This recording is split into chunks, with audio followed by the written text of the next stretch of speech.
ప్రేమల తండ్రి, కృపల దేవందమునైనా ఇంతవరకునైనా పాటలు ఎందు తోడుకున్న దేవా, వాక్య పరిచర్లు కూడా మీరే మాకు తోడుకుండండి. చదవబడిన లేఖన భాగాన్ని విరిచి వడ్డించండి. కూడి వచ్చిన ప్రతి ఒక్క బిడ్డ వెనగల చెవులు, గ్రంథగల హృదయం అంగీకరించే మనసు, ఆనందించే ఆత్మను దయచేయండి. ఈ వాక్యాన్ని బట్టి నీ బిడ్డలమైన మేము ఆదరించబడాలి. ఈ వాక్యాన్ని బట్టి మేము నేను ప్రభువా నీ సన్నిధానంలో ప్రభు ఆత్మీయ ఆనందం పొందుకోవాలి. ఈ లోకంలో నీ బిడ్డలుగా మేము జీవించాలి. అటు రీతిగా వాక్యం చేత మాతో మాట్లాడండి. ఇవి నేను ప్రభువా మరి నిలబడిన దాసుని మరుగుపరిచి నీ దాసుని ముఖాంతంలో వచ్చి మీరే మాట్లాడండి. నీ దాసుని అరికాలు మొదలుకొని అన్నిటి వరకు కూడా సంపూర్ణ స్వస్థత మీ ఆత్మ స్వాధీనములో ఉంచుకోండి తండ్రి. నా పెదవులు కాదునైనా నా పెదవులకు మీరే బోరగా ఉండి నైనా మీరే మాట్లాడమని సమయాన్ని, స్థలాన్ని మీ చేతులకు అప్పగించుకుంటూ యేసయ్య ఉన్నతమైన పరిశుద్ధ నామమున ప్రార్థించి మిక్కిలి వినయముతో బ్రతిములాడి వేడుకొనుచున్నాము తండ్రి. ఆమేన్, ఆమేన్. ప్రియమైన బిడ్డలారా, పరిశుద్ధ గ్రంథంలో ఒక తెరను గురించి మనం ఇక్కడ హెబ్రీయులకు రాసిన పత్రికలో చూడగలుగుతున్నాం. ఈ తెర ఎటువంటిదో పరిశుద్ధ గ్రంథం మనకి జ్ఞాపకం చేస్తుంది. చూడండి, యేసు మన కొరకు ప్రతిష్ఠించిన మార్గమున అనగా నూతనమైనదియు జీవము గలదియు ఆయన శరీరమును తెర ద్వారా ఏర్పరచబడినదియునైనా మార్గమున ఆయన రక్తము వలన పరిశుద్ధ స్థలమందు మనము ప్రవేశించుటకు మనకు ధైర్యము కలిగి ఉన్నదని పరిశుద్ధ గ్రంథం మనకి తెలియచేయబడుతుంది. ఇది ఒక తెరను గురించి దేవుడు ఇక్కడ మనకు తెలియజేస్తున్నాడు. కొత్తగా వచ్చేవారికి ఈ తెరల గురించి వీటి గురించి తెలియదు కనుక వారి గురించి 2 మాటలు వారికి జ్ఞాపకం చేస్తాను. నిర్గమకాండంలో మోషేకు దేవుడు చూపించిన 10 ఆజ్ఞలను బట్టి కూడా, అలాగే ప్రత్యక్షపు గుడారాన్ని గురించి దేవుడు మోషేకు కొన్ని సూచనలు, కొన్ని ఆలోచనలు దేవుడు మోషేకు చెప్పినటువంటి విధంగా నిర్గమకాండము ఆఖరి అధ్యాయం 40వ అధ్యాయంలో దేవుడు చెప్పినవన్నీ మోషే నెరవేర్చినట్లుగా నిర్గమకాండం 40వ అధ్యాయాన్ని మనం చదివినట్లయితే జ్ఞాపకం అర్థమవుతుంది. దేవుడు చెప్పింది ఏమిటి? ప్రత్యక్షపు గుడారము నా కొరకు మీరు తయారు చేయండి అన్నాడు. ప్రత్యక్షపు గుడారము తయారు చేయడానికి దేవుడు కొన్ని సూచనలు, కొన్ని ఆలోచనలు దేవుడు వారికి ఇచ్చినప్పుడు వారు ప్రత్యక్షపు గుడారాన్ని ఏర్పాటు చేశారు. ఆ ప్రత్యక్షపు గుడారంలో దేవుడు ఉంచమన్నది ఏంటి? ప్రత్యక్షపు గుడారం చుట్టూ తెరలతో కట్టాలి, ఒక బలిపీఠము పెట్టాలి, గంగాళము పెట్టాలి. ఈ బలిపీఠము గంగాళ పెట్టిన తర్వాత 2 గదులు కలిగినటువంటి పరిశుద్ధ స్థలము, అతి పరిశుద్ధ స్థలం మీరు ఏర్పాటు చేయండి అని దేవుడు చెప్పాడు మోషేకు. అలాగే దేవుడు ఆ 2 తెరలు కలిగినటువంటి పరిశుద్ధ స్థలాన్ని, అతి పరిశుద్ధ స్థలాన్ని మోషే గారు ఏర్పాటు చేశాడు. పరిశుద్ధ స్థలానికి ఒక తెరను కట్టమన్నాడు, తెరను కట్టాడు. అతి పరిశుద్ధ స్థలానికి కూడా ఒక తెరను కట్టాడు. పరిశుద్ధ స్థలానికి, అతి పరిశుద్ధ స్థలానికి మధ్యలో కూడా ఒక తెర ఉంది. ఆవరణమునకును పరిశుద్ధ స్థలంలో ప్రవేశించడానికి ఒక తెరను కలిగి ఉన్నట్టుగా పరిశుద్ధ గ్రంథంలో మనం చూడగలుగుతున్నాం. ఈ పరిశుద్ధ స్థలంలో ఏమేమి ఉంటాయి? అక్కడ పరిశుద్ధ స్థలంలో మనం చూసినట్లయితే చూడండి, ధూపవేదిక ఉంటుంది. అలాగే దేవుని యొక్క సన్నిధానం మనం చూసినట్లయితే బలిపీఠము, గంగాళ, రాగుతో చేయబడిన ఉపకరణాలు, అలాగే దీపస్తంభము, సన్నిధి రొట్టెల బల్ల, అలాగే ధూపవేదిక పరిశుద్ధ స్థలంలో ఉంటుంది. అతి పరిశుద్ధ స్థలంలో ఏమేమి ఉంటాయి? అక్కడ మందస్సం ఉంటుంది. ఆ మందస్సంలో 2 రాతి పలకలు, దేవుడు రాసినటువంటి ఆజ్ఞల పలకలు ఉంటాయి. అలాగే మన్నాగల పాత్ర ఉంటుంది. అహరోను స్వీకరించిన కర్ర కూడా అందులో ఉంటున్నట్టుగా మోషేకు దేవుడు చెప్పినట్టుగా అన్ని మోషే తయారు చేసి ఏర్పాటు చేశాడు. బాగానుంది. ప్రత్యక్షపు గుడారం ఏర్పాటు అయిపోయిన తర్వాత యాజకత్వం చేయడానికి అహరోను గారిని అక్కడ దేవుడు నియమించమన్నాడు. మోషే గారు నియమించాడు. ఇప్పుడు ఈ పరిశుద్ధ స్థలంలోనికి ప్రవేశించాలి. మొట్టమొదటిగా పరిశుద్ధ స్థలంలోనికి ప్రవేశించాలి, తర్వాత అతి పరిశుద్ధ స్థలంలోనికి ప్రవేశించాలి. ఇక్కడే మనకున్నటువంటి కొన్ని నియమ నిబంధనలను మనము కలిగి ఉన్నట్టుగా పరిశుద్ధ గ్రంథంలో మనం చూడగలుగుతాం. పాళెము, శిబిరము, ఆవరము మరియు ప్రత్యక్షపు గుడారము అనేటువంటి 3 అంశములను దేవుడు ఎందుకు పాత నిబంధనలను వ్రాయించి ఉంచాడు. ఈ క్రొత్త నిబంధనకు వచ్చేసరికి దాని యొక్క విషయాలు, దాని యొక్క దృష్టాంతాలుగా ఏమేమి ఉన్నాయో ఈ సమయమందు మనము జ్ఞాపకం చేసుకోవడానికి మనము ప్రయత్నం చేద్దాం. ప్రియదినబడ్లారా, 3 సాధారణ విభాగాలుగా వేరు చేయబడి ఉన్నటువంటి ఈ ప్రత్యక్ష గుడారము, ఈ గుడారములోనికి ప్రవేశించడానికి ప్రాయశ్చిత్తము ద్వారా ఆశీర్వదించబడినటువంటి 3 వేరు తరగతులు కలిగిన వారు అందులోకి ప్రవేశిస్తారు. మొట్టమొదటిగా ఈ ప్రత్యక్ష గుడారంలోకి ప్రవేశించడానికి అర్హత కలిగిన వారు ఎవరంటే, లేవి వంశస్థులకు అర్హతను దేవుడు అనుగ్రహించాడు. లేవి వంశస్థులు కాక అందులోకి ఎవరు వెళ్ళడానికి అసలు అవకాశము లేనట్టుగా మనం చూస్తున్నాం. ప్రియదినబడ్లారా, పరిశుద్ధ స్థలములోనికి ప్రవేశించడానికి, దేవునికి బలియాగాలు అర్పించడానికి ఎవరికి ఉంది అర్హత? లేవి వంశస్థులకి దేవుడు ఇచ్చాడు. యాజక ధర్మము చేయడానికి లేవి వంశస్థులకు దేవుడు అధికారం ఇచ్చినట్లుగా పరిశుద్ధ గ్రంథంలో మనం చూడగలుగుతున్నాం. ఈ రోజున దేవుని పరిచర్య చేయడానికి అర్హత కలిగిన వారు ఎవరు? దేవుని సేవకులు. దేవుడు వారిని అభిషేకించి వారి ద్వారాగా దేవుడి లోకానికి సువార్తను ప్రకటిస్తున్నట్టుగా పరిశుద్ధ గ్రంథంలో మనం చూడగలుగుతున్నాం. ఈ ప్రత్యక్షపు గుడారంలో ఉన్నటువంటి మొదటి తెరను దాటాలి అంటే మనం ఏం చేయాలో తెలుసండి. మొదటి తెరలోనికి మనం ప్రవేశించాలంటే, దేవుని తెరలోనికి ముందుకు మనం వెళ్ళాలంటే, యాజకత్వం చేయడానికి మనము కనుక అంగీకరిస్తున్నట్లయితే మొట్టమొదటిగా మనం చేయవలసిన పని ఏంటో తెలిసింది, నీతిమంతులుగా మనము తీర్చబడాలి. దేవునికి స్తోత్రం కలుగునగాక. మొట్టమొదటిగా మనం ఏం చేయాలండి? నీతిమంతులుగా తీర్చబడాలి. ఏ మనుషుడైనా దేవుని యొక్క ప్రత్యక్ష గుడారంలో ప్రవేశించడానికి, నీతిమంతులుగా చేర్చుకోవడానికి, తీర్చబడడానికి వారికి ఏమన్నా అర్హత ఉందా అంటే వారికి ఎటువంటి అర్హత లేదు. ఎవరైనా పాపం చేసినప్పుడు, తప్పు చేసినప్పుడు, పొరపాటు చేసినప్పుడు వారు నీతిమంతులుగా తమ్మును తామే తీర్చుకోవడానికి అవకాశము లేదు. అందుకోసం వారు నీతిమంతులుగా తయారవ్వాలంటే, పాపము లేని వారుగా ఉండాలంటే ఏం చేయాలి? వాళ్ళు దేవుని యొక్క సిలువ రక్తములో కడగబడి పరిశుద్ధపరచబడితే తప్ప వారిలో ఉన్నటువంటి పాపము తీసివేయబడడానికి అవకాశము లేదు. కనుక నువ్వు పవిత్రురాలుగా కానీ పవిత్రుడుగా కానీ నువ్వు ఉండాలంటే, నువ్వు పవిత్రపరచబడడానికి నీకు కావాల్సింది ఏమిటి? యేసుక్రీస్తు ప్రభు యొక్క రక్తము అనేటువంటి సత్యాన్ని మొట్టమొదటిగా మనము జ్ఞాపకం చేసుకోవాలి. దేవునికి స్తోత్రం కలుగునగాక. ఈ రక్తము ఎక్కడి నుంచి వచ్చింది?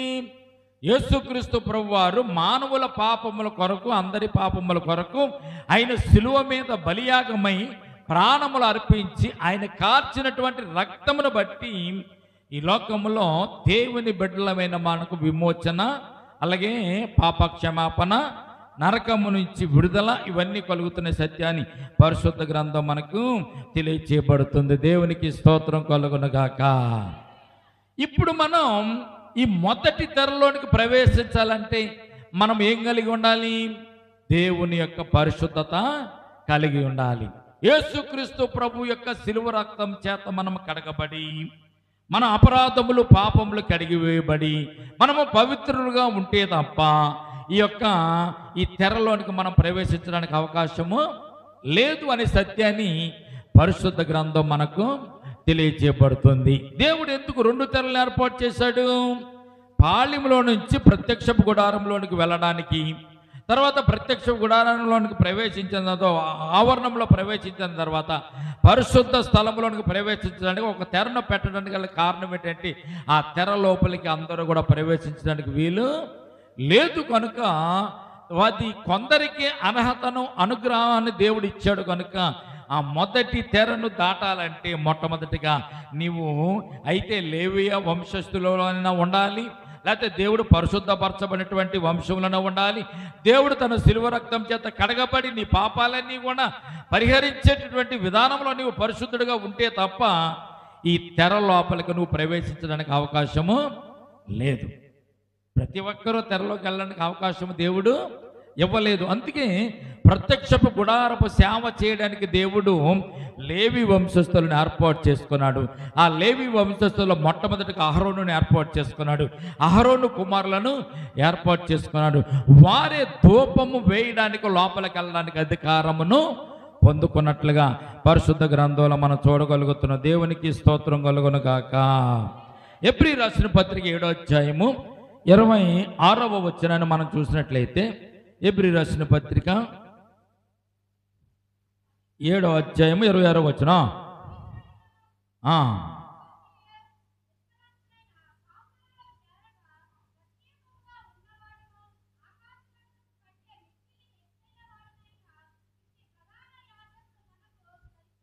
చాలండి. పవిత్రుడును నిర్దోషియు నిష్కల్మషుడు పాపులలో చేరక ప్రత్యేకముగా ఉన్నవాడును ఆకాశ మండలము కట్టే మిక్కిలి ఎచ్చైన వాడునైనా ఇట్టి ప్రధాన యాజకుడు మనకు సరిపోయినవాడు. ఈ రోజున అక్కడ ప్రత్యక్ష గుడారంలో యాజకత్వం చేయడానికి ఆహారం ఎలాగైతే మోషేను దేవుడు నియమించమన్నాడో, ఈ రోజున ఈ పరిశుద్ధ స్థలంలో ప్రవేశించడానికి, పరిశుద్ధ స్థలములో ప్రవేశించే తెరను దాటడానికి మనకున్నటువంటి వ్యక్తి ఎవరంటే అండి, యేసుక్రీస్తు ప్రభు అనే సత్యాన్ని ఈ 26వ వచనం మనకు తెలియజేస్తుంది. ఈయన ఎటువంటి వాడంటే అండి, మొట్టమొదటిగా ఈయన పవిత్రుడు. యేసుక్రీస్తు ప్రభు వారు పవిత్రుడు. రెండవది నిర్దోషి. ఆయన ఏ పాపము చేసిన వాడు కాదు, ఏ పొరపాటు తప్పు కూడా చేసిన వాడు. నిష్కల్మషుడు అంటే నిష్కలంకం అంటే కళంకము లేనటువంటి వ్యక్తిగా యేసు ప్రభు వారు ఉన్నట్టుగా మనం చూస్తున్నాం. 4వ విషయం చూస్తే, పాపులలో చేరక ప్రత్యేకముగా ఉన్నటువంటి వాడు యేసుక్రీస్తు ప్రభుల వారిని పరిశుద్ధ గ్రంథం మనకు తెలియజేయబడుతుంది. దీనికి ఉన్నటువంటి లక్షణాలు, గుణలక్షణాలు ప్రియమైన బిడ్డలారా, పవిత్రుడిగా ఉన్నాడు, నిర్దోషిగా ఉన్నాడు, కళంకము లేనివాడుగా ఉన్నాడు, పాపములో చేరక ప్రత్యేకముగా ఉన్నటువంటి వాడిగా యేసుక్రీస్తు ప్రభు ఉన్నాడు. కనుక ఈయన ఈ ప్రత్యక్షపు గుడారపు పరిశుద్ధ స్థలములోనికి ప్రవేశించడానికి అర్హుడుగా ఉన్నట్టుగా ఈ పరిశుద్ధ గ్రంథం మనకు తెలియజేయబడుతుంది. దేవునికి స్తోత్రం కలుగును గాక. మరి అలాగే 1 పేతురు 2వ అధ్యాయము 9వ వచనం కూడా మనం చూస్తే, 1 పేతురు పత్రికలో ఒక మాట మనం చూద్దాం. చూడండి, 1 పేతురు 2వ అధ్యాయము 9వ వచనం చూస్తే, 2వ అధ్యాయం 9వ వచనం చూడండి ఒకసారి. అయితే మీరు చీకటిలో నుండి ఆశ్చర్యకరమైన తన వెలుగులోనికి మిమ్మల్ని పిలిచిన వారి గుణాతిశయములను ప్రచురము చేయు నిమిత్తం ఏర్పరచబడిన వంశమును, రాజులైన యాజక సమూహమును, పరిశుద్ధ జనమును, దేవుని సొత్తైన ప్రజలునై మీరు ఉన్నారు అని బైబిల్ గ్రంథం మనకు తెలియజేయబడుతుంది. ఎవరంటే మనం దేవునితో పాటు యాజకత్వం చేయగలిగినటువంటి వారుగా, పరిశుద్ధపరచబడిన వారుగా, యాజకులలో యాజకుడిగా మనము యేసుక్రీస్తు ప్రభు వారు మనలను చేస్తాడు. కనుక మనమే ఆయన వెంబడిస్తే ఆయనతో పాటు మనము పరిశుద్ధ స్థలంలోనికి వెళ్ళడానికి అవకాశం ఉందని సత్యాన్ని పరిశుద్ధ గ్రంథం మనకి తెలియజేయబడుతుంది. అయితే ఏప్రిల్ రాసిన పత్రికలో ఉన్నటువంటి మాటను గురించి మనం కొద్దిగా ధ్యానం చేద్దామండి. కొద్ది నిమిషాలు మనం ధ్యానం చేసుకుని మనము ముందుకు వెళ్ళడానికి ప్రయత్నం చేద్దాం. ఈ పరిశుద్ధ గ్రంథంలో ఏప్రిల్ రాసిన పత్రికలో ఉన్నటువంటి మాటను 10వ అధ్యాయము 19 నుంచి 25 వచనాలు మనం జ్ఞాపకం చేసుకుంటే, ఈ తెర లోపలికి వెళ్ళడానికి అర్హత ఎవరు కలిగి ఉంటారు? పరిశుద్ధ సన్నిధానంలోనికి వెళ్ళడానికి అర్హతను ఎవరు కలిగి ఉంటారు? ఆ పరిశుద్ధ స్థలంలోనికి వెళ్ళడానికి ఉన్నటువంటి నియమ నిబంధనలు ఈ సందర్భంలో ఒక్కసారి మనం జ్ఞాపకం. ఇప్పుడు పత్రికలో అతి ప్రాముఖ్యమైన భాగంలో మనం చదవనటువంటి విషయం చూసినట్లయితే, మొదటి ఏప్రిల్ రాసిన పత్రికలో 9వ అధ్యాయంలో కొత్త పాత నిబంధనల గురించి తెలియజేసినటువంటి యాజక క్రమాలు తెలియజేసినటువంటి విషయాన్ని మనం చూస్తున్నాము. తర్వాత చూడండి, కాబట్టి అంటే పైన వ్రాయబడిన విషయాలన్నింటిని బట్టి 20వ వచనం, 19వ వచనం, 20వ వచనం మనం చదువుకున్నాం కనుక, పరిశుద్ధ స్థలములో ప్రవేశించడానికి మనకు ధైర్యము కలిగి ఉన్నది కనుక యథార్థమైన హృదయముతో మనము దేవుని సన్నిధానానికి చేరుదాము. దేవుని చేరడానికి మన మరణము తరువాత వరకు కనిపెట్టని అవసరము లేదు. దేవుని సన్నిధానం అంటే ఎక్కడ ఉంది? పరలోక రాజ్యంలో ఉంది, పరమపురిలో దేవుని సన్నిధానం ఉంది. దేవుని సన్నిధానానికి వెళ్ళాలంటే మనము చనిపోయిన తర్వాత వెళతాము అనేటువంటి ఒక నమ్మకం ఉంది జనాలందరికీ. దేవుని సన్నిధానంలో ప్రవేశించాలంటే మరణము తర్వాతే తప్ప పరిశుద్ధ స్థలంలోనికి, పరలోక రాజ్యంలోనికి వెళ్ళడానికి అవకాశము ఏ మనుషునికి లేదు. అయితే భూమి మీద ఉండగానే పరిశుద్ధ స్థానంలోనికి మనము వెళ్ళవచ్చు అని బైబిల్ గ్రంథం మనకి తెలియజేస్తుంది. ఎలాగెళ్ళగలుగుతాం మనం? విశ్వాసము ద్వారా మనం ఇప్పుడే ఆయన సన్నిధిని చేరవచ్చును. దేవునికి స్తోత్రం కలుగునగాక. స్తెఫను బ్రతుకుండగానే పరలోక రాజ్యములో దేవుని కుడిపార్శ్వమున యేసుక్రీస్తు ప్రభువారు కూర్చుని ఉండటం, స్తెఫను మరణిస్తున్నప్పుడే భూమి మీద ఉండగానే చూశాడు. ఎలా చూశాడు? దేవుని మీద విశ్వాసము చేత స్తెఫను పరలోక రాజ్యాన్ని భూమి మీద ఉండగానే చూసినట్లుగా పరిశుద్ధ గ్రంథంలో మనం చూడగలుగుతున్నాం ప్రియమైన బిడ్డలారా. అయితే ఈ వాక్యంలో చివరిది చూసినట్లయితే 20వ వచనంలో మనం ఏప్రిల్ రాసిన పత్రిక 10వ అధ్యాయం 20వ వచనం చూసిన పదాన్ని ఒక క్షణం ధ్యానించినట్లయితే, గనుకను క్రొత్త నిబంధనలు అనేకమైన ముఖ్య ప్రకటనలు గనుక కాబట్టి అని చెప్పబడిన కారణం ఏంటో తెలుసా? ముందు జరిగినటువంటి వాటిని గురించి ఇక్కడ దేవుడు వ్రాస్తున్నట్టుగా పరిశుద్ధ గ్రంథంలో మనం చూడకూడదు. దేవుడు పరిశుద్ధుడు గనుక ఆయన పాపానికి తీర్పు తీరుస్తాడు గనుక, దేవుడు దయగలవాడు గనుక, మన పాపములు క్షమించడానికి సిద్ధంగా ఉన్నాడు గనుక, యేసు మన నీతి కాబట్టి విశ్వాసము ద్వారా మనము నీతిమంతులుగా తీర్చబడుతున్నాము. దేవునికి స్తోత్రం కలుగునుగాక.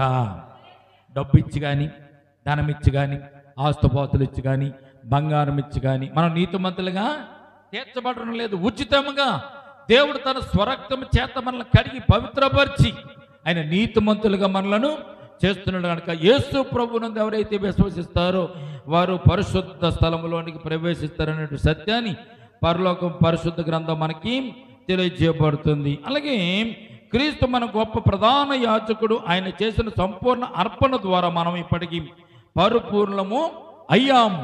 మనం పరిపూర్ణతలో ఉన్నాము. ఇప్పుడు ఎవరైతే మానవ మనసు పొంది బాప్తిసం తీసుకుని రక్షణ పొందుకుని ఉంటారో వారు పరిపూర్ణులుగా ఈ భూమి మీద జీవించడానికి అర్హత కలిగి ఉన్నారని లేఖనాలు మనకు తెలియజేయబడతాయి. ఆయన రక్తం చేత కడగబడిన ప్రతి ఒక్కరు కూడా పరిపూర్ణులే. నేను రక్తంతో కడగబడ్డాను కదా, నేను మారు మనసు పొందాను కదా, నేను బాప్తిసం తీసుకున్నాను కదా, ఏ పనైనా చేయొచ్చు అంటే అది మరలా పాపముతో సమానమే. నీకు తీర్పులోనికి వెళ్ళే అధికారం ఉంటుంది, తీర్పు తెచ్చబడే అధికారం కూడా నీ మీద ఉంటుంది. కానీ ఆ తీర్పులో దేవుడు నిన్ను అడుగుతాడు. నువ్వు రక్షణ పొందుకున్నావు కదా, దేవుని బిడ్డగా అంగీకరించబడ్డావు కదా, ఎందుకు లోకంలో తిరిగావని దేవుడు నిన్ను అడుగుతాడు, గద్దిస్తాడు. నేను పరిపూర్ణాలను అయిపోయాను కదా, ఏం చేసినా పర్లేదంటే కుదరదు. రక్షణ పొందుకోక క్రితం నువ్వు ఎలాగ తిరిగినా, ఎలాగ చేసినా, ఎలాగ మాట్లాడినా, ఎలాగ నువ్వు ప్రవర్తించినా, నువ్వు దేవుని దగ్గరికి వచ్చినా, దేవుని దగ్గరికి రాకపోయినా పర్వాలేదు. కానీ రక్షణ పొందుకున్న తర్వాత, పరిశుద్ధత ధరించిన తర్వాత, దేవుని బిడ్డగా అంగీకరింపబడిన తర్వాత, దేవుడు నిన్ను ప్రతిష్ఠించిన తర్వాత నీవు దేవుని బిడ్డవే కానీ ఇక లోకానికి సంబంధించిన దానవు కాదు అనేటువంటి విషయాన్ని మొట్టమొదటిగా మీరు జాగ్రత్తగా గమనించాలి. దేవునికి స్తోత్రం కలుగునుగాక. దేవుని బిడ్డనని కనుక నువ్వు అనుకోకుండా ఒకవేళ లోకంలో తిరిగితే, లోకంలో పడిపోతే, లోకంలో పాడైపోతే, అపరాధం నీ మీద ఉంటే, పాపం నీలో ఉంటే నువ్వు దేవుని రాజ్యంలో ప్రవేశించడానికి అవకాశము లేదు. దేవుని రాజ్యంలో ప్రవేశించాలంటే ఇక్కడ నువ్వు పరిశుద్ధురాలుగా ఉండాలి, పరిశుద్ధమైన జీవితాన్ని జీవించాలి. దేవుడు నిన్ను పరిశుద్ధపరిచాడు కనుక ఆ పరిశుద్ధతను బట్టే నీవు ఈ లోకంలో జీవించడానికి ఇష్టపడాలని సత్యాన్ని మొట్టమొదటిగా నీవు జ్ఞాపకం. దేవుడు నిన్ను నన్ను పరిశుద్ధపరిచాడు కనుక ఈ తెర లోపల నుంచి లోపలికి వెళ్ళడానికి నీకు అవకాశము దేవుడు ఇచ్చినట్టుగా మనం చూస్తున్నాం. ప్రియమైన గమనించండి, అతి పరిశుద్ధ స్థలములో ప్రవేశించడానికి అర్హత ఎవరు ఇస్తున్నారు?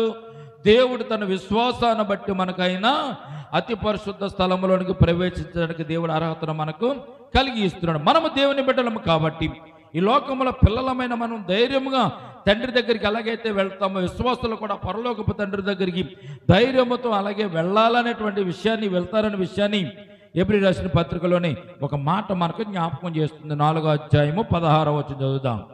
4వ అధ్యాయం 16వ వచనం ఏం రాయబడి ఉంది?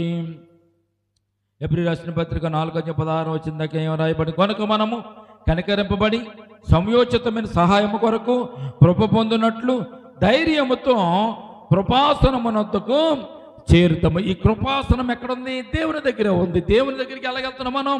ధైర్యముతో దేవుని దగ్గరికి వెళ్తున్నాం. మీకు విషయం జ్ఞాపకం చేస్తాను. తండ్రి దగ్గరికి పిల్లవాడు వెళ్ళడానికి, తండ్రి నేను నీ దగ్గరికి రావచ్చా అని ఏమన్నా పర్మిషన్ తీసుకుంటాడమ్మా? తల్లిదండ్రులు ఉంటారు కదా, తల్లిదండ్రుల దగ్గరికి పిల్లలు వెళ్ళడానికి పర్మిషన్ తీసుకుంటారా? తీసుకోరుగా. తండ్రి ఎక్కడ కూర్చుంటే అక్కడికి పరుగు పరుగు వెళ్ళిపోతాడు. ఏ పని చేస్తున్నాడు, అన్నం తింటుంటే వెళ్ళిపోతాడు, ఏదైనా పని చేసుకుంటూనే వెళ్తాడు, చదువుకుంటూనే వెళ్తాడు. తండ్రి దగ్గరికి కుమారుడు వెళ్ళడానికి ఏమాత్రం ఎక్కడ కూడా ఆటంకాలు ఉండవు. తండ్రి దగ్గరికి కుమారుడు వెళ్ళడానికి కానీ, కుమారుడి దగ్గరికి తండ్రి రావడానికి కానీ ఎక్కడ ఆటంకాలు ఉంటాయా? ఉండవు. అయితే రాజుగారి దగ్గరికి వెళ్ళాలంటే మనకు కొన్ని ఆటంకాలు ఉంటాయి, అధికారి దగ్గరికి వెళ్ళాలంటే కొన్ని ఆటంకాలు ఉంటాయి. అక్కడ దాకా ఎందుకండి, కలెక్టర్ గారి దగ్గరికి డైరెక్ట్గా మీరు కలెక్టర్ గారి ఆఫీసులో ఛాంబర్లోకి వెళ్ళడానికి అవకాశం ఉండదు. అలాగే ముఖ్యమంత్రి గారి దగ్గరికి వెళ్ళడానికి అవకాశం ఉంటుందా? అవకాశము ఉండదు. ముఖ్యమంత్రి గారి దగ్గర ఫోనే ఉండదు. ముఖ్యమంత్రి గారికి ఏదో అవసరం వచ్చి మీరు ఫోన్ చేశారనుకోండి, ఎవరు ఎత్తుతారు? పిఏ ఎత్తుతాడు.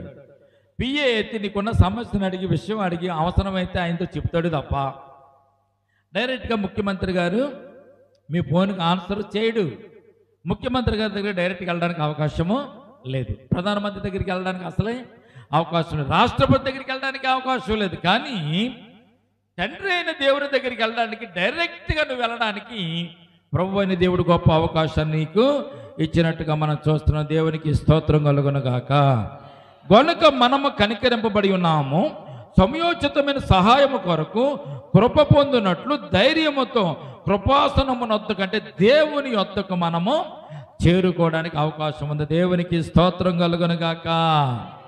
ఏమంటే రాత్రి వెళ్ళొచ్చారా దేవుని దగ్గరికి? మిట్ట మధ్యాహ్నం వెళ్ళొచ్చండి, లేకపోతే అర్ధరాత్రిగా వెళ్ళొచ్చండి, ఉదయకాల సమయం వెళ్ళొచ్చా, లెగుతాడు లేగడో దేవుడు అనే ఆలోచన మనకేం అవసరంలే. చూడండి, కొంతమంది దగ్గరికి వెళ్ళాలంటే సమయం చూసుకుని వెళ్ళాలి.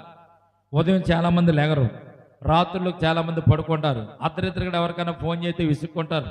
కానీ మన దేవుడు అటువంటి వాడు కాదు. ఆయన కృపాసనం దగ్గరికి వెళ్ళడానికి, ధైర్యంతో వెళ్ళడానికి దేవుడు మనకు అధికారాన్ని ఇచ్చినట్లుగా పరిశుద్ధ గ్రంథంలో మనం చూడగలుగుతున్నాం. ప్రియమైన ఆయన కృపాసనకు చేరడం సమయమని అసమయమని కాకుండా దేవుని దగ్గర డైరెక్ట్గా మనము వెళ్ళిపోవచ్చు. అట్టి కృపను దేవుడు మనకు ఇచ్చినట్టుగా ఈ లోకంలో పిల్లలమైన మనకు ధైర్యాన్ని ఇచ్చినటువంటి గొప్ప దేవుడు యేసుక్రీస్తు ప్రభువు అనే సత్యాన్ని మనకు తెలియజేస్తున్నాడు. ఏ ఇతర మతంలోనైనా ఇతర యాజక క్రమం ద్వారా, యేసు ఇతర రక్షకుని ద్వారాగా హీనులమైనటువంటి పాపులమైన మనం నీతిమంతులుగా తీర్చబడి దేవుని బిడ్డలుగా ఆయన సన్నిధానికి రాగలమా అంటే రాలేం. ఇంకెవరు కూడా దేవుడి దగ్గరికి రావడానికి ఎన్నో కొన్ని రిస్ట్రిక్షన్స్ ఉంటాయి, కొన్ని కట్టుబాట్లు ఉంటాయి. వారు దేవుని దగ్గర వెళ్ళడానికి అవకాశం మన యేసుక్రీస్తు ప్రభు వారు తప్ప. అందుకే 10వ వచనంలో యేసుక్రీస్తు యొక్క శరీరము గురించి ఒక చక్కని మాట మనకు తెలియజేయబడింది. 10వ వచనం చూడండి, 10వ అధ్యాయము 10వ వచనం.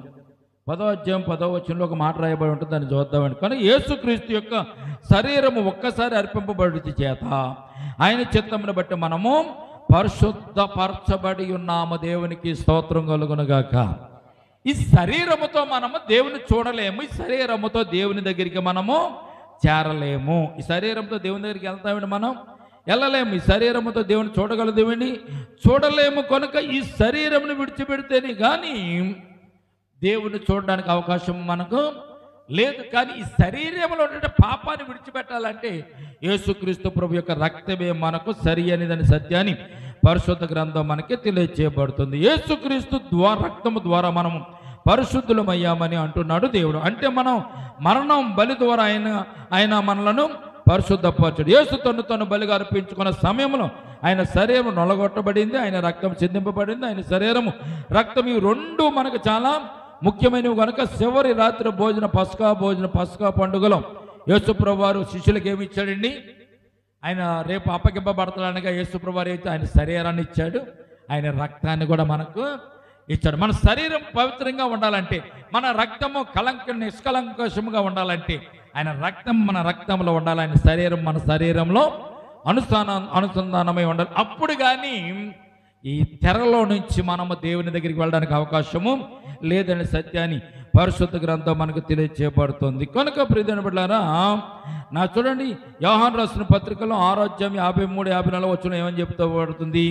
మీరు నా మనుష్య కుమారుని శరీరమును తిని ఆయన రక్తమును త్రాగితేనే కానీ మీలో మీరు జీవం కలవారు కారు. నా శరీరము తిని నా రక్తము త్రాగువాడే నిత్య జీవము గలవాడు అని వాక్యం అక్కడ తెలియజేస్తుంది. ఆయన శరీరము తిని ఆయన రక్తము తాగిన వాడు నిత్య జీవం గలవాడు. ఆయనలో ఏ పాపం వారిలో ఉండదు. కనుక వారు పరిశుద్ధ స్థలంలోనికి ఎక్కగలుగుతారనే సత్యాన్ని పరిశుద్ధ గ్రంథం మనకి తెలియజేయబడుతుంది. కనుక ప్రియమైన బిడ్డలారా, 9వ అధ్యాయం 22వ వచనంలో ఇందాక మనం చదువుకున్నటువంటి రీతిగా ఒక మాటను చూడండి. 9వ అధ్యాయం 22వ వచనంలో మనం చూస్తే, ప్రియమైన బిడ్డలారా, ఎబ్రీయులకు రాసిన పత్రిక 9వ అధ్యాయం 22 మరియు ధర్మశాస్త్ర ప్రకారము సమస్త వస్తువులను రక్తము చేత శుద్ధి చేయబడిననియు రక్తము చిందింపకుండా పాపక్షమాపణ కలుగదనియు సామాన్యముగా చెప్పవచ్చును. రక్తము వల్ల మనం శుద్ధీకరింపబడ్డాము, ఆ రక్తము వల్ల మనం పరిశుద్ధపరచబడ్డాము కనుక ఆ రక్తమే మనలను ఈ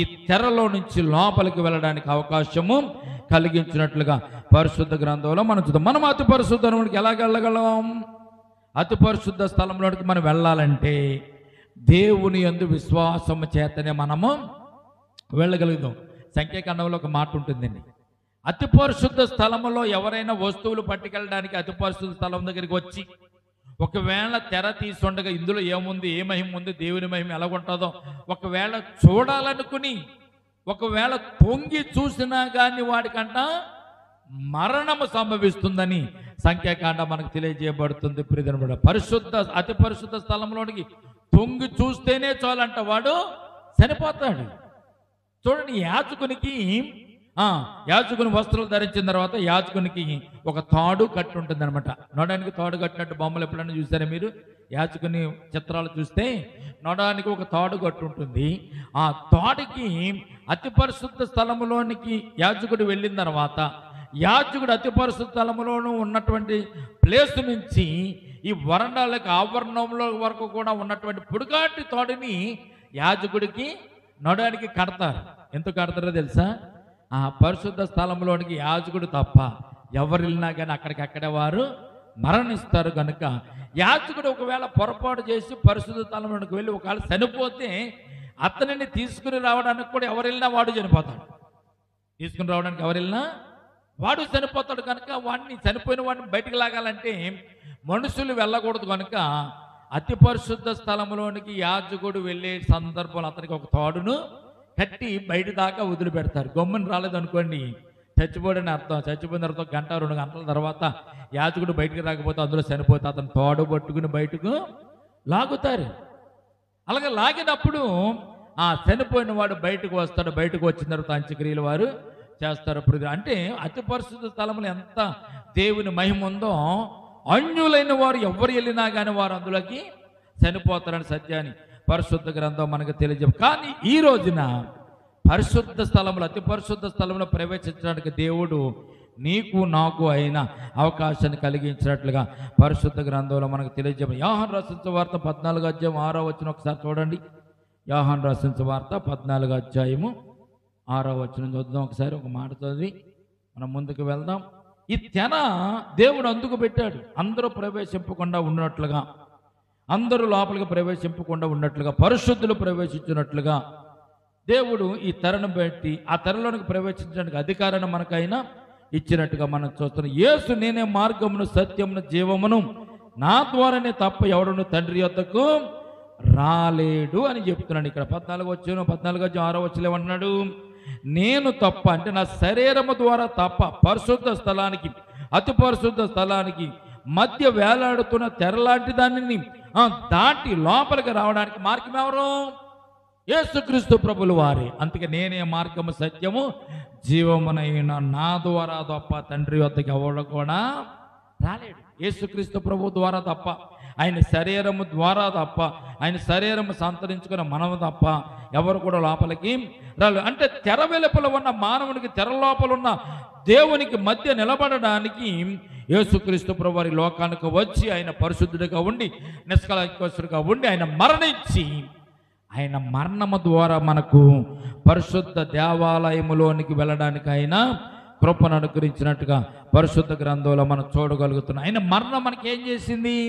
అతి పరిశుద్ధ స్థలములోనికి ప్రవేశించడానికి దేవుడు మనకు అనుగ్రహాన్ని కృపను దయచేసినట్టుగా మత్తయి రాసిన సువార్తలో మనం చదువుతాం. చూడండి, మత్తయి రాసిన సువార్త యేసు ప్రభువుని సిలువ వేశారు. మధ్యాహ్నం 3 గంటలైంది. ఆయన ప్రాణాన్ని దేవునికి అప్పగించుకున్నాడు. అప్పగించుకున్న తర్వాత జరిగినటువంటి సంభవాన్ని మనం చూసి ఆశ్చర్యపడిపోయారు. అక్కడ చుట్టుపక్కలటువంటి సైనికులందరూ కూడా ఆశ్చర్యపడ్డారు. 27వ అధ్యాయము 51వ వచనం మనం చూసినట్లయితే 27వ అధ్యాయము 51వ వచనం చూడండి ఒకసారి. 50వ వచనం కూడా చదువుతాను. 50వ వచనం చదవండి. అప్పుడు యేసు మరలా బిగ్గరగా కేక వేసి ప్రాణము విడిచెను. అప్పుడు దేవాలయపు తెర పైనుండి క్రింది వరకు రెండుగా చినుగను, భూమి వణికను, బండలు బద్దలాయెను. దేవాలయపు తెర అంటే అతి పరిశుద్ధ స్థలములోనికి ప్రవేశించడానికి ఉన్నటువంటి దేవాలయపు తెర. ఆ రోజులు ఇశ్రాయేలు కూడా తెరను కట్టారు. అందరూ లోపలికి రాకుండా, అందరూ ప్రవేశించకుండా దేవాలయంలో ఒక పెద్ద అతి పరిశుద్ధ స్థలంలోనికి వెళ్ళడానికి తెరను కట్టారు వారు. ఆ తెర అందరూ వెళ్ళడానికి అవకాశం లేదు కనుక అందరూ ప్రవేశించలేకపోయేవారు. యేసుక్రీస్తు ప్రభువు శిలువ మీద మరణించిన తర్వాత ఆయన మరణము ద్వారా ఆ తెరను దేవుడు రెండుగా చీల్చి ప్రవేశాన్ని ఆయన ఉచితంగా మనకు అందించినట్లుగా పరిశుద్ధ గ్రంథంలో మనం చూడగలుగుతాం. దేవాలయపు తెర పైనుండి కిందికి రెండుగా చినిగను. దేవుని సన్నిధానికి దారి తీసే మార్గం ఇప్పుడు పూర్తిగా విప్పబడింది. దేవుని సన్నిధిలోనికి యేసు ప్రవేశించడం మాత్రమే కాదు కానీ ఆయన ద్వారాగా, ఆయన బలియాగము ద్వారాగా, విశ్వాసము ద్వారాగా నీతిని పొందిన మనమందరము ఇప్పుడు దేవుని సన్నిధానానికి వెళ్ళగలుగుతున్నాము. దేవునికి స్తోత్రం కలుగునుగాక.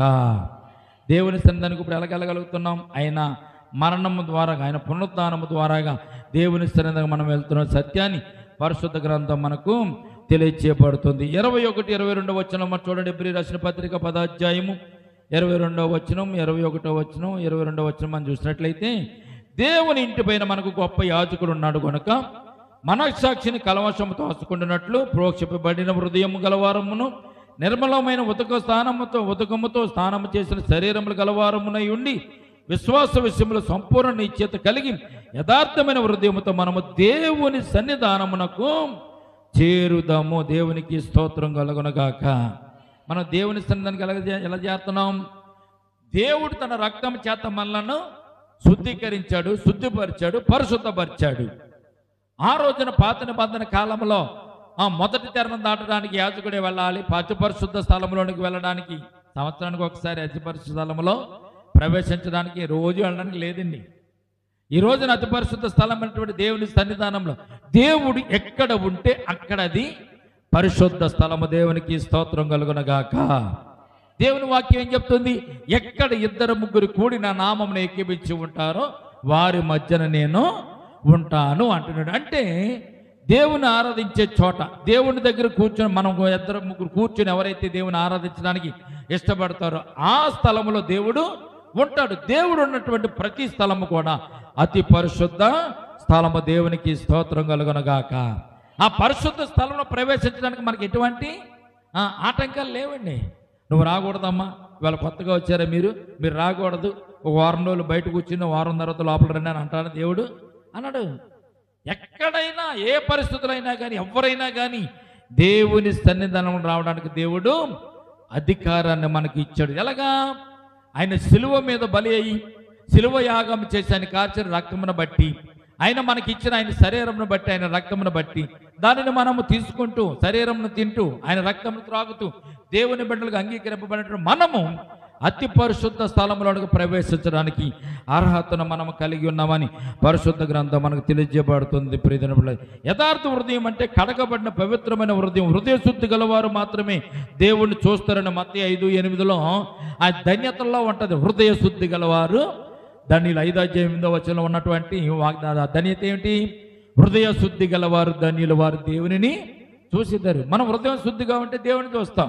ఆ హృదయ శుద్ధి దేవుడు తన శిలువ రక్తం చేత మనకు అనుగ్రహించినట్టుగా పరిశుద్ధ గ్రంథంలో మనం చూడగలుగుతున్నాం. అట్టి రీతిగా మన హృదయాలు ప్రోక్షింపబడ్డాయి అంటే యేసుక్రీస్తు రక్తంతో కడగబడ్డది.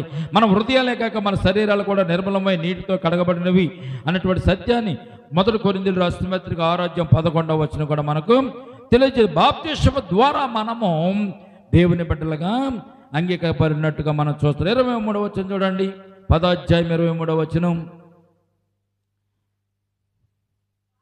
వాగ్దానం చేసిన వాడు నమ్మదగిన వాడు కనుక మనము నిరీక్షణ విషయమై మనం ఒప్పుకొనిన దాన్ని నిశ్చలముగా పట్టుకొందుము. ఏంటంటే మనం ఒప్పుకున్న దాన్ని నిశ్చలముగా పట్టుకుని నీతిమత్వంగా జీవిస్తూ నీతిగా జీవిస్తూ ఉంటే పరిశుద్ధ సన్నిధానం ప్రవేశించడానికి అవకాశము ఉందని చెప్తే 24వ వచనం. కొందరు మానుకొనుచున్నట్టుగా సమాజంగా కూడుట మానక ఒకరికొకడు హెచ్చరించచ్చు. ఆ దినము సమీపించటం మీరు చూసిన కొలది మరి ఎక్కువగా అలాగూ చేయొచ్చు. ప్రేమ చూపుటకు సత్కార్యములు చేయుటకును ఒకరికొకడు పురుగొల్పుకొన వలన. మీరు రక్షింపబడిన తర్వాత అతి పరిశుద్ధ స్థలంలో ప్రవేశించేటువంటి అర్హతను మీరు పొందుకున్న తర్వాత మీరు ఇతరులకు మాదిరికరంగా ఉండాలి, సాక్ష్యముగా ఉండాలని పరిశుద్ధ గ్రంథం మనకి తెలియజేయబడుతుంది. ప్రియమైన బిడ్డలారా, నిర్గమకాండంలో చెప్పినటువంటి మొదటి తేన రెండవ తేన దేనికి సాదృశ్యం అంటే ఈ లోకంలో యేసుక్రీస్తు ప్రభు యొక్క శరీరానికి, యేసుక్రీస్తు ప్రభు యొక్క రక్తానికి సాదృశ్యం. ఆ తెరను దాటి వెళ్ళాలంటే లేవీయులకు ఒక్కళ్ళకే ఆ రోజున అధికారం ఉంది. ఈ రోజున మనందరికీ దేవుడు అధికారాన్ని ఇచ్చాడు. ఆ రోజున దేవుడు మోషే ద్వారాగా లేవి వంశస్థులకు అధికారం ఇస్తే ఈ రోజున యేసుక్రీస్తు ప్రభువుల ద్వారా, ఆయన శరీరము ద్వారా, ఆయన రక్తము ద్వారా అతి పరిశుద్ధ స్థలములో మనము ప్రవేశించడానికి ప్రభువు కృప చూపించినట్టుగా పరిశుద్ధ గ్రంథంలో మనం చూడగలుగుతున్నాం. అయితే ఆ ప్రత్యక్షపు గుడారము చుట్టూ ఉన్నటువంటి ఆ గుడారాలు వేసుకున్నటువంటి ఇశ్రాయేలు జనాంగం ఎవ్వరు కూడా పరిశుద్ధ స్థలములోనికి ప్రవేశించడానికి కానీ ఆవరణంలో ప్రవేశించడానికి అర్హత వారికి లేదు. ఆ రోజుల్లో కూడా వారు ఆవరణంలో కానీ పరిశుద్ధ స్థలం దగ్గరికి కానీ అతి పరిశుద్ధ స్థలం దగ్గరికి వెళ్ళేటువంటి అధికారం వారికి దేవుడు ఇవ్వలేదు. ఈ గుడారానికి చుట్టుపక్కల మొట్టమొదటి గుడారాలు ఎవరు వేసుకున్నారంటే లేవి వంశస్థులే వేసుకున్నారు. తర్వాత దేవుడు ఏర్పాటు చేసినటువంటి 12 గోత్రముల వారు గుడారాలు వేసుకున్న తర్వాత మిగిలిన గోత్రాల వారు, వారి పిల్లలు, వారందరూ కూడా గుడారాలు ఏర్పాటు చేసుకుని అక్కడ వారు జీవించినట్టుగా పరిశుద్ధ గ్రంథంలో మనం చూస్తున్నాం. కానీ ఇక్కడ ఒక చిన్న విషయాన్ని మీకు జ్ఞాపకం చేసి నేను ప్రార్థన చేస్తాను. ప్రత్యక్ష గుడారపు చుట్టూ ఉన్నటువంటి లేవీల్ని దాటిన తర్వాత ఉన్నటువంటి ఇశ్రాయేలు జనాంగం గుడారాలను కూడా ప్రియమైన బిడ్డలారా, లేవీల్ని దేవుడు కాపాడేవాడు, అక్కడ ఉన్నటువంటి ప్రజలందరినీ కూడా దేవుడు కాపాడేవాడు. ఎలా కాపాడేవాడు? పగలు మేఘస్తంభముగా ఉండి ప్రజలందరి మీద ఆయన కాపుదల దయచేసేవాడు. రాత్రి అగ్ని స్తంభంలో ఉండి అందరికీ వెలుగునిచ్చేవాడు, మంచివారికి కానీ చెడ్డవారికి కానీ. దేవుని కృప ఎలా ఉంటుందంటే ఆయన మంచివారినే కానీ చెడ్డవారిని కానీ ఆయన కృపను వారి మీద ఉంచి వారిని ఎలాగైతే రక్షించాడో, అలాగే ఇశ్రాయేలు జనాంగం ఉన్నటువంటి పాళ్యము చుట్టూ కూడా రాత్రులు అగ్ని స్తంభం అందరి మీద వెలుగునిచ్చేదంట, పగల మేఘస్తంభం అందరికీ కూడా వెలుగునిచ్చేది. ఇప్పుడు మేము రక్షింపబడ్డాం కదండి, మేమే బాగుండాలండి, మా పక్కన ఉన్నవాడు రక్షింపబడలేదు కదండి, వాడు బాగోకూడదు అంటే కుదరదు. ఇక్కడ యేసుక్రీస్తు ప్రభువారు ఏమని రాయబడిందో 3:16లో, యోహాను రాసిన సువార్త 3:16 ఏమని ఉంటుంది? దేవుడు లోకమును ఎంతో ప్రేమించెను. అంటే లోకం అంటే ఏంటి? లోకం అంటే మట్టుగా, దేశం అంటే మట్టుగా, అదే దేశం అంటే మనుషులు అన్నాడు గురజాన. అంటే దేశము, లోకం అంటే మనుషులు.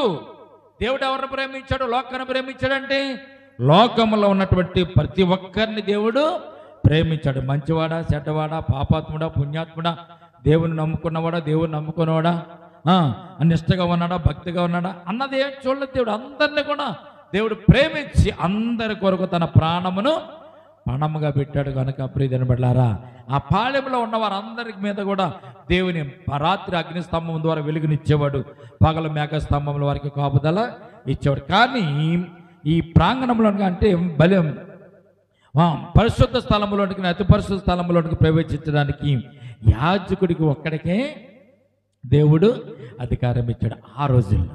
ఈ రోజుల్లో ఇది కృపాకాలం అంటాం. ఇదే కాలం అండి, కృపాకాలం. ఆ రోజుల్లో పాపం చేస్తే శిక్షలు ఉన్నాయి. ఈ రోజున కృపాకాలం. ఎంత తప్పు చేసినా, ఎన్ని పాపాలు చేసినా, ఎన్ని పొరపాట్లు చేసినా ప్రభువు క్షమించునైనా అంటే యేసు ప్రభువారు మనలను క్షమిస్తున్నాడు. అని బతికినంతకాలం బాగానే బతికాడండి, తిరిగినంతకాలం బాగానే తిరిగాడండి, దొంగతనాలు చేసినంతకాలం బాగానే దొంగతనాలు చేశాడు, చంపవలసిన వాడిని చంపేశాడు, దోసుకోవలసిన వాడిని దోసేసుకున్నాడు. అతను బ్రతుకంతా కూడా వ్యర్థమైపోయింది. ఆఖరికి సిలువ వేయబడ్డాడు, పొట్టబడ్డాడు. ఒక రోజున సిలువ వేయబడ్డాడు. యేసు ప్రభువారితో పాటు ఇతర దొంగలను సిలువ వేశారు. సిలువ వేసిన తర్వాత వారిని చనిపోయేటువంటి ఇంకో కొన్ని గంటల వాడు చనిపోతాడనగా వారికి ఒక ఆలోచన వచ్చింది, ఒక థాట్ వచ్చింది. ఏమని? యేసు ప్రభువారిని క్షమించమంటే క్షమిస్తానన్నాడు కదా, ఆయన బతుకున్నంతకాలం చేసిన బోధలయ్యే కదా, కొండ మీద చేసిన ప్రసంగం కూడా అదే కదా అని మొదటి దొంగ ఏమన్నాడండి? ప్రభువా, నీ రాజ్యంతో నీవు వచ్చినప్పుడు నన్ను ఒక్కసారి జ్ఞాపకం చేసుకో అన్నాడు. అంతే, ఇంకేమనలే.